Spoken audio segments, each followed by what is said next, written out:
Magandang araw mga mag-aral! Kamusta ang lahat? May ngiti ba sa bawat isa ngayong umaga? Very good! Ako nga pala si Teacher Ann Carl Bautista, ang inyong guro sa edukasyon sa pagkakatao 8. Ngayon, bago tayo magsimula sa ating pag-aaral, ilagay natin ang ating sarili sa banal na presensya ng Diyos. Tayo ay manalangin sa ngalan ng Ama, ng Anak, ng Espiritu Santo. Amen. Amang mapagmahal, maraming salamat po sa panibagong araw na inyong ipinagkaloob sa amin. Salamat sa pagkakataong magkasama-sama kami ng aking mga mag-aaral upang matuto, magbahagi at lumago hindi lamang sa kaalaman, kundi maging sa kabutihan at pagmamahal sa kapwa. Gabayan po ninyo ako, Panginoon, upang maituro ko ng malinaw at may kababaang loob ang aming aralin ngayon. Bigyan ninyo ako ng karunungan, pasensya at inspirasyon upang maging magandang halimbawa sa aking mga estudyante. Nawa ay buksan ninyo ang isipan at puso ng bawat mag-aaral upang maunawaan nila ang aming aralin at maghamit nila ito sa paggawa ng kabutihan araw-araw. Sa inyo po namin inaalay ang aming oras na ito ng pagkatuto. Amen. Sa ngalan ng Ama, Anak, Espiritu Santo. Amen. Bago natin simulan ang ating aralin, atin munang ayusin ang ating silid-aralan. Maaaring pakiusap kung ituwid ang mga upuan, pulutin ang mga kalat sa sahig, at siguraduhin malinis at maayos ang ating paligid. Alright! Napakaganda! Tunay ngang kaaya-aya ang ating silid ngayon. Tandaan ninyo, class, ang kalinisan ay hindi lamang sa anyo nakikita, kundi sa puso at asal din na susukat. Bago tayo magsimula sa bagong aralin, balikan muna natin ang ating tinalakay kahapon. Naalala pa ba ninyo kung ano ang ating pinag-usapan? Tama! Ang ating paksa kahapon ay tungkol sa makataong kilos. Ano nga ulit ang ibig sabihin ng makataong kilos? Yes! Tama! Ang makataong kilos ay ginagawa ng tao ng may kaalaman, kusa at kalayaan. Ibig sabihin, ito ang pinag-isipan at piniling gawin. Ngayon naman, alamin natin kung paano nagkaganap ang ating makataong kilos at ano-ano ang mga hakbang o mga yugto bago natin magawa ang isang desisyon. Bago tayo tumungo sa bagong aralin, maglaro muna tayo ng kaunti. Ang tawag sa ating laro ay Scramble Words. Ayusin ninyo ang mga magugulong letra para mabuo ang tamang salita. Lahat ng ito ay may kinalaman sa kilos at pagpapasya ng tao. Handa na ba kayo? Okay, very good. Simulan na natin. Una, ito ang kakayahan ng tao na mag-isip at kilalanin ang tama at mali. Ano kaya ito? Tama! Ito ay isip. Ang isip ang nagbibigay sa atin ng kakayahang unawain at kilalanin ang tama at mali. Kung wala ito, kikilos lang tayo ng walang direksyon. Ikalawa, ang nagbibigay sa atin ng pagnais-nais na gawin ang mabuti. Ano kaya ito? Tama! Ito ay kilos loob. Ito ang nagtutulak sa atin na piliin at gawin ang tama. Kahit mahirap, pinipili pa rin natin ang kabutihan. Ikatatlo, ito ang aktwal na paggawa o pagsasagawa ng isang bagay. Madali lang ito.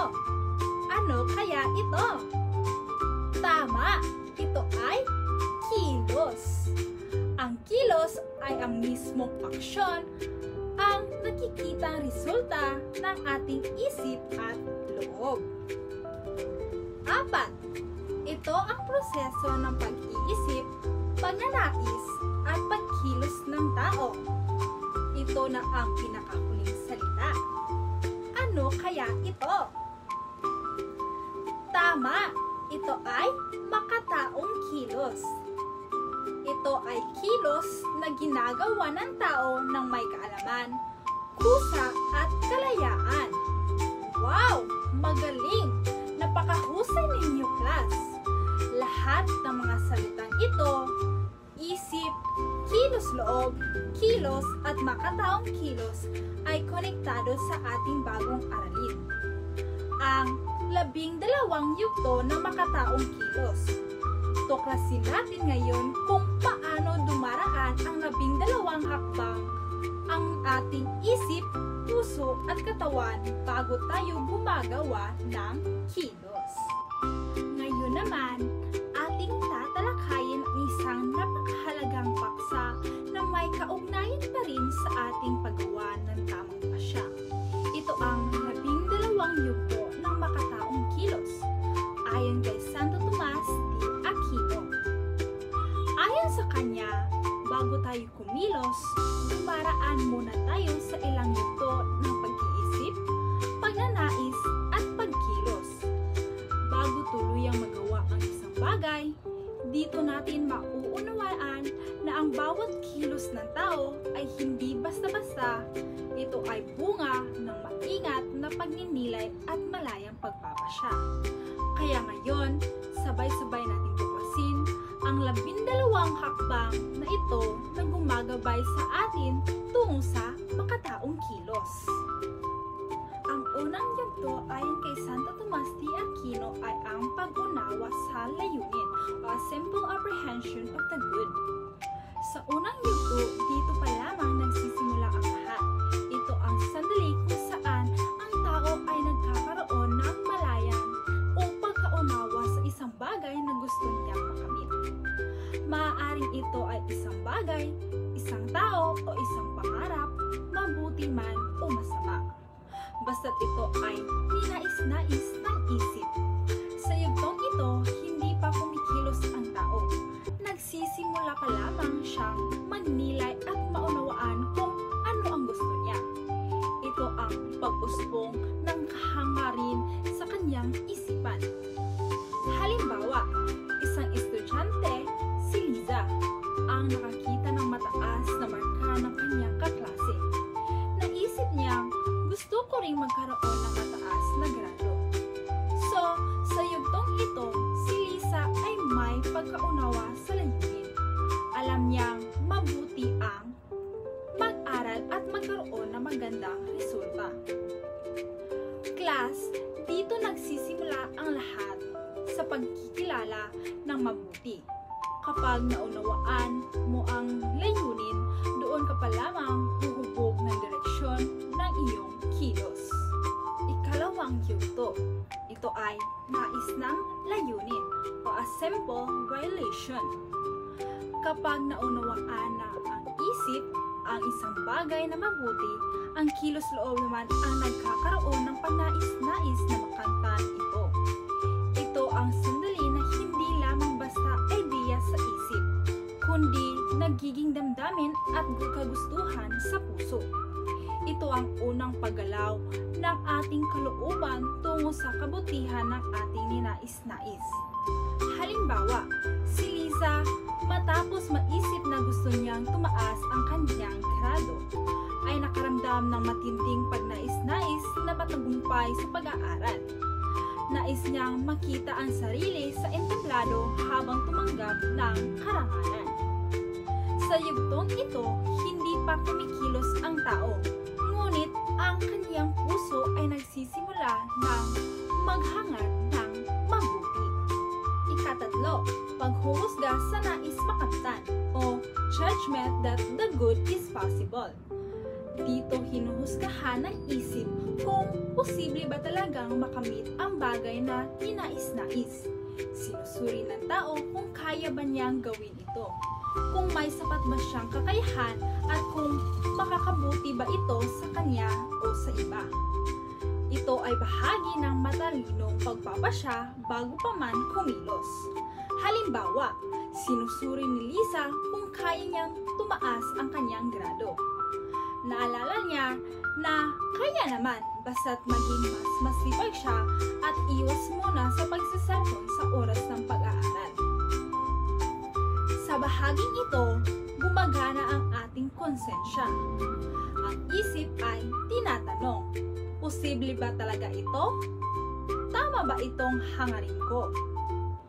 4. Intensyon ng layunin o an intention to achieve the object. Kapag nasusuri na ng isip at napatunayang makakabuti, nagkakaroon ng intensyon. Ang intensyon ay may mga matitibay na hangarin na gawin ang isang bagay upang makamit ang kabutihan.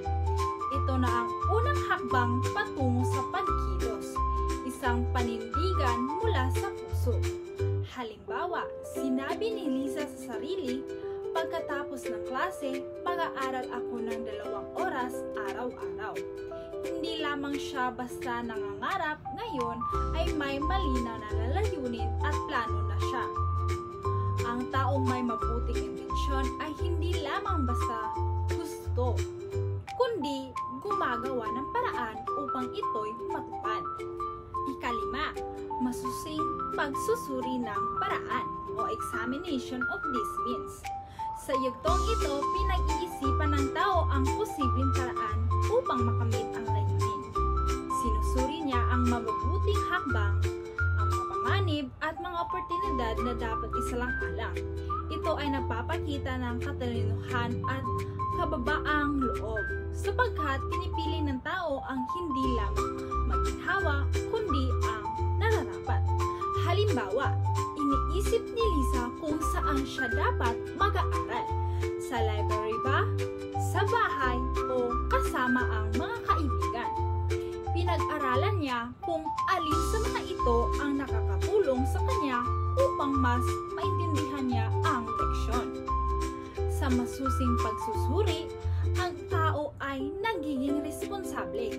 Hindi siya padalos-dalos, kundi matalino sa pagpili ng daan tungo sa kabutihan. 6. Paghuhusga ng paraan o consent of the will to these means. Kapag nasusuri na ang mga paraan, napipilitan na ng kilos loob kung alin ang mas angkop. Ito ay tanda ng pagsang-ayon ng kalooban sa gabay ng isip. Dito nakikita ang pagkakaisa ng isip at puso sa paggawa ng tama. Halimbawa, napagdesisyonan ni Lisa na sa library siya mag-aaral araw-araw dahil mas tahimik doon at mas makakapag-focus siya. Ang taong marunong pumili ng tamang paraan ay marunong din maghintay ng tamang panahon. 7. Praktikal na paghuhusga sa pinili o deliberation of the fittest means. Dito tinataya ang isip kung ang napiling paraan ay talagang angkop at magbubunga ng kabutihan. Ito ang bahagi ng masusing pagninilay bago tuluyang kumilos. Halimbawa, naisip ni Lisa, tama nga kapag sa library ako nag-aaral. Mas nakaka-concentrate ako, pinagtibay niya ang kanyang desisyon. Ang tunay na katalinuhan ay hindi lang sa pag-iisip, kundi sa kakayahang suriin ang tama bago kumilos. 8. Pagpili ng paraan o choice of these means. Ito na ang sandali ng malayang pagpapasya. Ang kilos loob ay pumipili ng paraan na talagang gagawin. Ito ang yugto kung saan ipinapakita ng kalayaan ng tao na kumilos ayon sa kabutihan. Halimbawa, pinili ni Lisa na tuwing hapon pagkatapos ng klase ay diretsyo na siyang mag-aaral sa library. Ang tunay na kalayaan ay hindi paggawa ng kahit ano, kundi ang malayang pagpili sa kabutihan. 9. Utos o command. Sa yugtong ito, ang isip ay nag-uutos sa kilos loob upang simulan na ang pagkilos. Ito ang pagpapatupad ng nagpapasyahan, hindi lang idea lamang kundi action na. Halimbawa, si Liza ay nagpaalam sa kanyang mga magulang na mag-aaral muna siya sa library araw-araw. Ang utos ay tanda ng determinasyon. Kapag ang tao ay marunong mag-utos sa sarili, siya ay may disiplina. 10. Paggamit o active execution or performance. Isinasagawa na dito ang mismong kilos, ginagamit na ng tao ang kanyang katawan at kakayahan upang maisakatuparan ang layunin.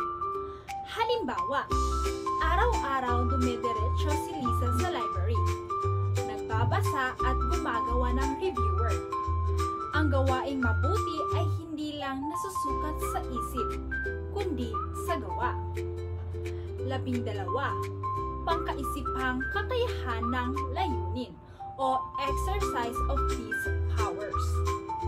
Dito ay ginagamit ng tao ang kanyang mga talento, talino at lakas upang maging matagumpay ang kanyang kilos. Ibig sabihin, ang buong pagkatao niya, isip, loob at katawan ay nagtutulungan upang makamit ang layunin. Halimbawa, ginagamit na ni Liza ang kanyang tiyaga, talino at sipag upang matapos ang mga gawaing oras. Kapag buo ang iyong puso at isip sa ginagawa, tiyak na magtatagumpay ka. 2. Pangkaisipang kakayahan ng layunin o exercise of these powers. Dito ay ginagamit ng tao ang kanyang mga talento, talino at lakas upang maging matagumpay ang kanyang kilos. Ibig sabihin, ang buong pagkatao niya, isip, loob at katawan ay nagtutulungan upang makamit ang layunin. Halimbawa, ginagamit na ni Liza ang kanyang tiyaga, talino at sipag upang matapos ang mga gawaing oras. Kapag buo ang iyong puso at isip sa ginagawa, tiyak na magtatagumpay ka. 12. Bunga o satisfaction with achieving the end. Ito ang huling yugto, ang kaganapan ng lahat. Ang tao ay nakakaramdam ng kasiyahan o kalugaran kapag nakamit niya ang layunin. Ngunit kung masama ang ginagawa, kabaliktaran din ang damdamin na mararamdaman ang pagsisisi. Halimbawa, sa pagtatapos ng quarter, nakamit ni Liza ang mataas na grado. Napangiti siya at nasabi sa sarili, sulit ang lahat ng pagod. Ang bunga ng mabuting kilos ay kagalakan, ngunit ang bunga ng maling kilos ay ang pagsisisi. Kaya piliin nating laging gumagawa ng tama. Class, tandaan natin na ang bawat kilos na ating ginagawa ay hindi biglaan. Ito ay dumaraan sa 12 yugto ng pag-isip, pagnanais at pagkilos.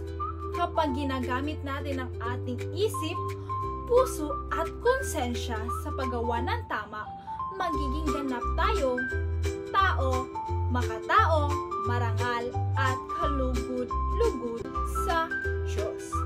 At dito nagtatapos ang 12 yugto ayon kay Santo Tomas de Aquinas.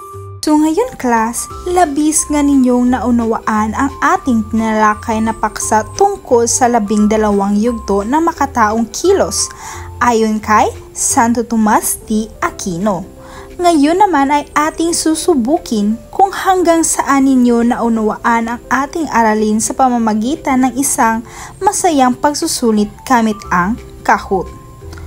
Huwag kayong kabahan. Hindi ito basta pagsusulit lamang.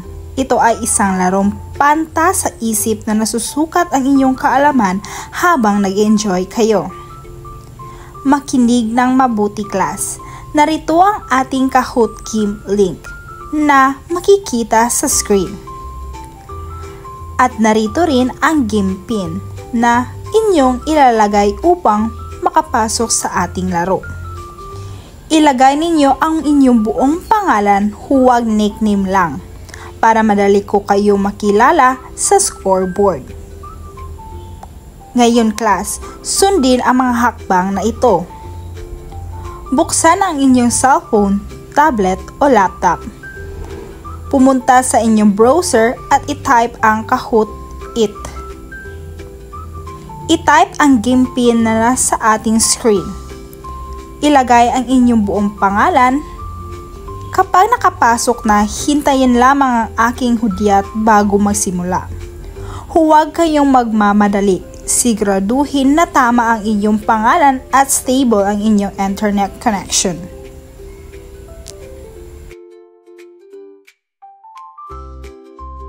Ngayon, simulan na natin ang ating laro.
natapos na natin ang ating masayang laro sa kahon. At nakita ko kung gaano ninyo talaga naunawaan ang ating aralin. Ngayon naman, bago tayo tuluyang magtapos, dumako tayo sa ating takdang aralin.